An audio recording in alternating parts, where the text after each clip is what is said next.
Hello, welcome to Spotlight, illuminating the arts on the island wherever they may be. Spotlight, brought to you by the Isle of Man Arts Council. This evening, we hear about Harmony International's Vocal Intensive 2024. Get the lowdown on what's happening at this year's Mananan Festival at the Erin Arts Centre. And the well-known and respected member of the Arts Development Team at the Arts Council is moving on.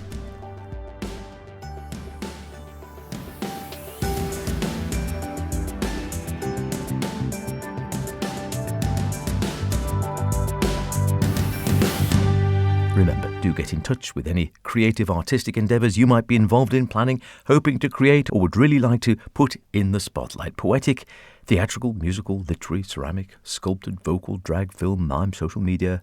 On it goes. Just email spotlight@manxradio.com or howardkane@manxradio.com. Whatever you use, just do it. I'd love to hear from you, and if you don't contact me, we can't get you on the show. Simple as that. So hopefully you will have heard of Harmony International, the organisation specifically set up to provide unique musical experiences for musicians, music teachers, artists, communities, students around the world. The original Harmony, the music school, was founded in August of 2008 by Sandra Oberoi, a musical educator and singer with an international reputation in performance and teaching experience. And Sandra, now with her family, is relocated to the Isle of Man. We're lucky to have her. And she's keen to put the island centre stage when it comes to vocal talent in training in whatever sphere, both here on the island and globally.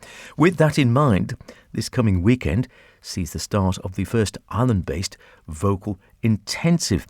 Sandra dropped by the Spotlight studio to tell me more. So the idea of a vocal intensive is that we have a mixture of workshops, of presentations, of masterclasses, really everything to do with voice.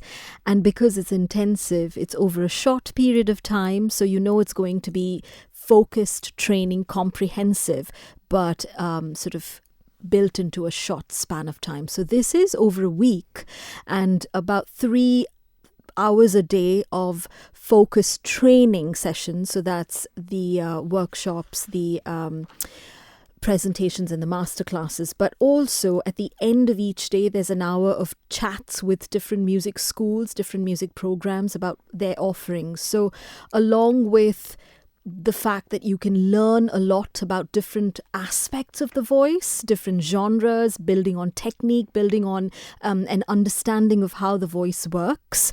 This is also meant for students who are interested to continue studying, vocal studies or musical theatre or popular vocals, all of that. Now, is this a mixture of in-person and online, or how does it actually work practically?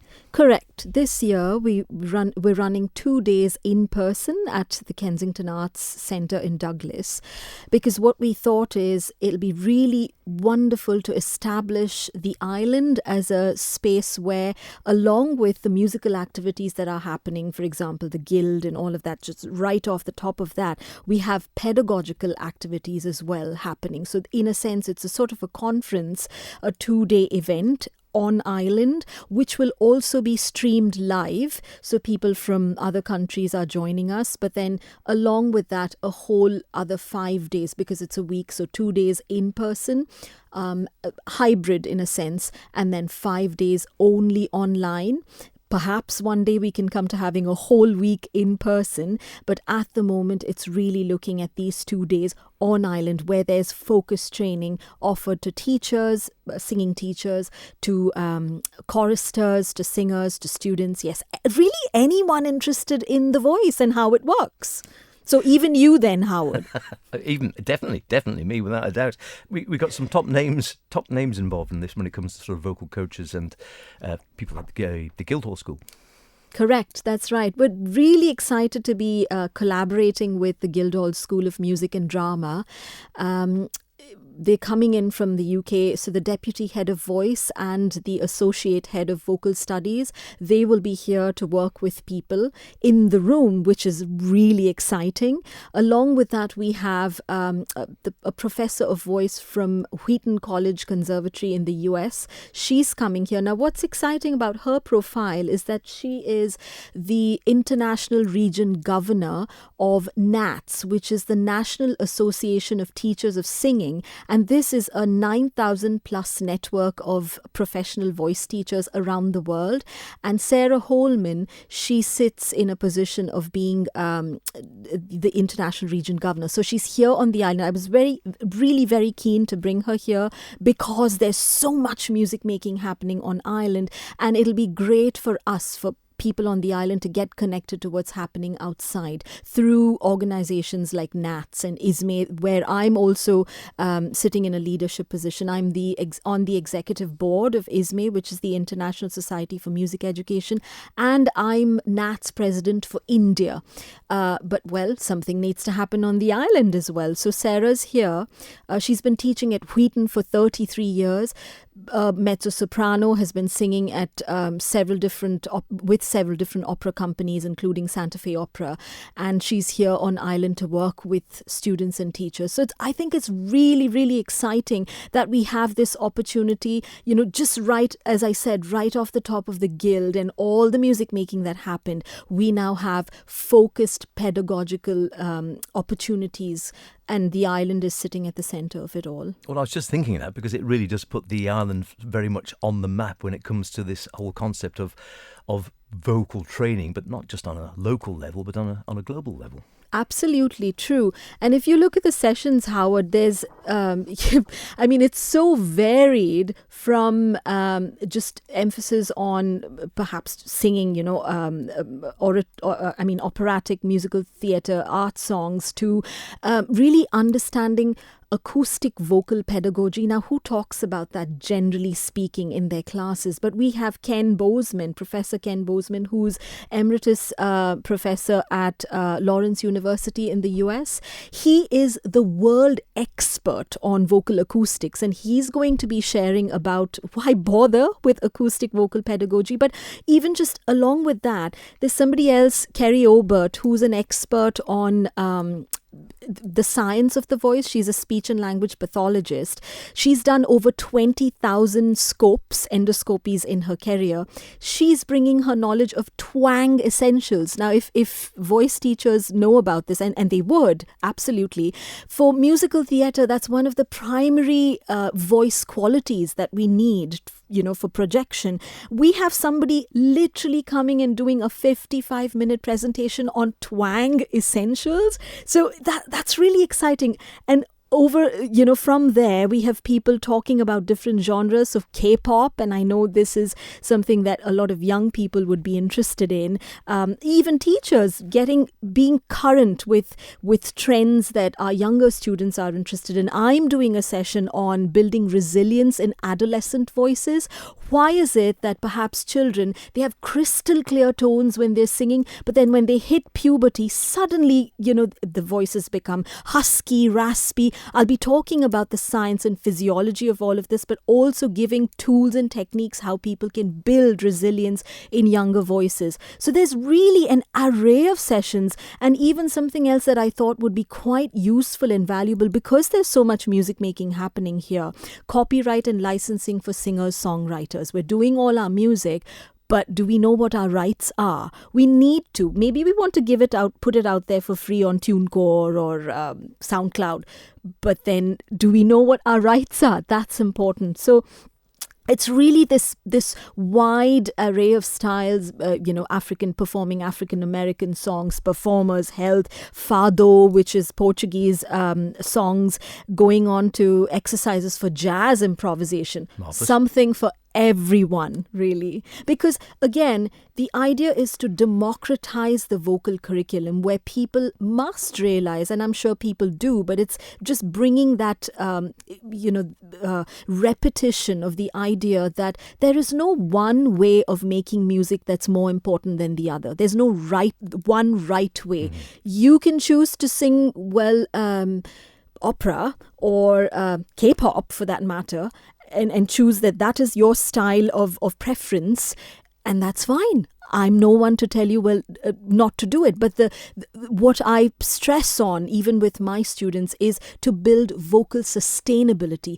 That is important. What you're doing, if you're doing rock music or whatever it is that you're doing, you have to be able to do it sustainably. Can you do what you're doing for life? Mm-hmm.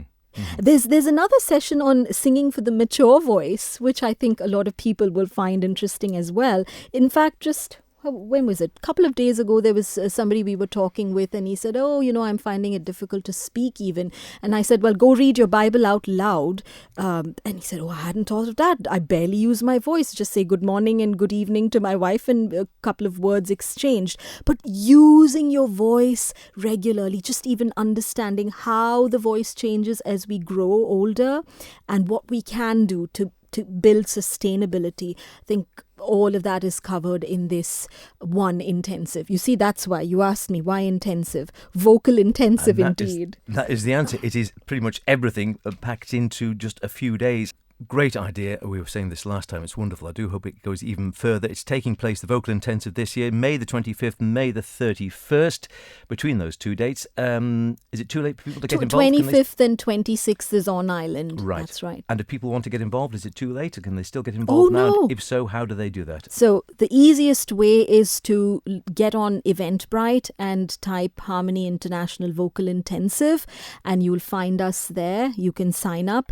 The other way you can do it is to actually get onto Facebook, because we have a Facebook page, Harmony International -IOM, and lots of details there about signing up. We have discount codes running, which is exciting. For teachers, it's all caps teacher 10, and for students, it's all caps students 20 off. So these are discount codes that we're offering. It's really, really competitively priced because we want people to enjoy this. And if you choose to be a part of the entire workshop, it works out anywhere between 6 to 7 quid a session, which you will never, ever get, because these are really people who are at the top of the top, vocal experts coming and doing this. It's a fantastically ambitious project. It really could put the island on the map, these sort of events, in the world of vocal training and skills, and with the seemingly ever cheerful and inspirational Sandra at the helm, I'm sure it will. Spotlight, brought to you by the Isle of Man Arts Council. We heard from the EAC's Pip Rolfe last week about some of the latest happenings at the Arts Centre there, and one of their big events of the year, of course, is the Mananan Festival, fast coming up on the rails. I asked Pip how the programme each year was developed. I don't know, it tends to evolve, I won't say on its own, but you start just developing, and I like a festival to have it's got to have a certain shape. I like to have a good variety of different things on. And then sometimes you'll get somebody who's asking to come, or you'll just notice that somebody's on tour. You might get a mail from an agent or something saying, so-and-so's on tour. And then I'll find you'll pick something, you'll have something that you've got in mind for the beginning of the week, maybe something for the middle of the week. And then you just sort of start building around that. So some of it is programmed well in advance and some of it is not. Which I expect is the same of festivals everywhere to a degree. You mentioned a couple of artists. Any other highlights that you're looking forward to? Well, I have to say they're all highlights. If we can talk about the acts. On the Monday evening to open the show, we have, I'm really excited about this, the Queen of English Folk, Eliza Carthy, is coming. Eliza's going to be performing on her own, so she'll be bringing her fiddles and her incredible voice. For those of you who don't know who she is, Eliza is, she's an incredible performer in her own right, but she's the daughter of Norma Waterson and Martin Carthy, English folk royalty. She's been nominated for, I think, twice for the Mercury Prize, and plays with a band, varieties of bands, and does solo material. And she's going to be, like I say, she's going to be here performing solo, supported by Jen Reid. Now, Jennifer Reid is, I think she styles herself as the Northwest's preeminent broadside balladress.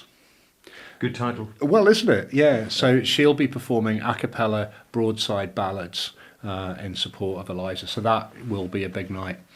On the Tuesday, Tuesday seems to be evolving into a night where we program a piece of work that was produced and developed maybe this year on the Isle of Man. So last year we had Creacht.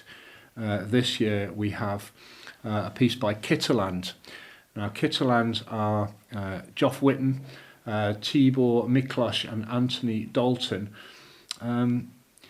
Now, so they what they do is they improvise using guitars, analog synths, bass and voice live, and they will sort of weave their magic over where they sort of re-soundtrack a classic film. So that'll be something to be seen. They performed here before, and a few people might have seen the film that they produced last year, which is incredible. But this is a completely new piece of work, and that's for the Tuesday. Wednesday, we have Seamus Carey, who is a sort of theatre performer, comedian. He's also a choir leader and a piano tuner. But I don't think he'll be doing all of those things. He's bringing his show, Help, I Think I'm a Nationalist, which was just fresh off the back of a huge UK sellout tour. He sold out gigs at the Edinburgh Festival, and he's been all over the UK with it. So if you fancy basically a trip through identity, xenophobia, second homes and bagpipes, then Seamus is your man. What's not to like? Exactly, but that will be a fantastic night. He's also doing a fringe event before that, which we haven't fully announced yet, but will be some sort of talk about how he and why he produces work. Then the Thursday, I've mentioned this already, we have the Brodsky Quartet, who need very little introduction. Say they've just celebrated 50 years in the business. And they're still as vital and skillful and unmissable as ever.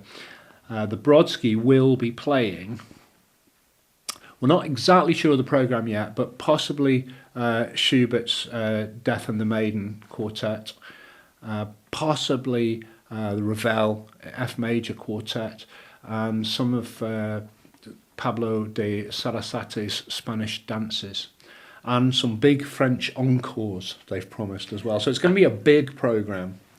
Liking that? Yeah, it should be fantastic. So, I mean, you don't have to be a string player to appreciate. You know, they're one of the best quartets in the world. So honestly, just come and see that. Friday night, Martin Roscoe, again, no stranger to the EAC stage. His picture is in the bar. He's just one of the finest pianists we know. And Martin is going to be playing Haydn Sonata in D, Schubert number 4 Impromptu, Liszt's Benediction de Dieu dans la solitude. There you go. Not bad. Not bad. International. And Beethoven Sonata in C minor. And he's just such a fantastic player. Our Steinway is in for a treat, and so's the audience. So again, come down to that. The Saturday night belongs to the Robin Nolan Trio. Now, I think, did you come and see them when they... Yeah, I missed them last year. Oh, well, don't miss so this them year, I was going to say I'm going to have to look at the dates and make sure I'm not away, or hopefully I'm not away already, but yeah, we need to check them out this year. You really do. If Gypsy Jazz, well, even if Gypsy Jazz isn't your thing. So stand-up bass, Robin on guitar, and a second guitarist playing really thrilling, fiery gypsy jazz. I guess Django is the obvious kick-off point, but they take in Beatles and Robin says even AC/DC, but I didn't quite see that last time. But I mean, they're absolutely terrific. Robin worked with George Harrison as well. He has this story that George Harrison's gardener actually picked up one of his CDs while he was busking on the street and 2 weeks later, he got a phone call from George Harrison saying, would you like to come and play at my party? And Robin, of course, assumed that this was somebody taking, yes. But eventually, he got to go and play at George Harrison's mansion. And I think they actually ended up recording some music together. All the details, are they all on the website? You can get tickets there now? Yeah, tickets on the website. What we've done, we've priced the shows this year rather than having one price. We're literally we've priced them according to how much it's costing us to get people here and pay them. So there's tickets for all shows available on the website, or you can call into the office and see us. Perfect. Wonderful stuff as ever. Don't leave it too long because I know the popular gigs sell out very quickly. So if you fancy any of those, and there is something for everyone there, then get onto the website and get your tickets soon.